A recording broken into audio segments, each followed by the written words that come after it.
जिस मुल्क में लाखों लोग तबलीगी जमात में जाते हों, जिस मुल्क में लाखों लोग दावत दीन का काम करते हों, जिस मुल्क से लाखों लोग बैतुल्लाह हज और उम्रे के लिए जाते हों, जिस मुल्क से लाखों लोग ईद मिलादुन नबी के मौके पर जुलूसों में शामिल होते हैं, जिस मुल्क में हर रात महाफिल मिलाद और दरस कुरान होता हो, जिस मुल्क में जुमा और ईद वाले दिन बड़े बड़े इज्तिमात होते हो, जिस मुल्क में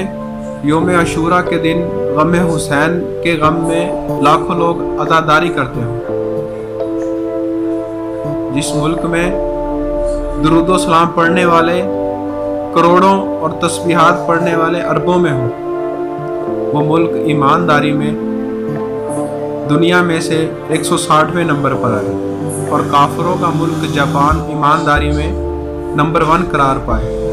तो सवाल तो उठेगा कि हम किसको धोखा दे रहे हैं, अपने आप को या फिर अपने खुदा को? सोचिएगा ज़रूर।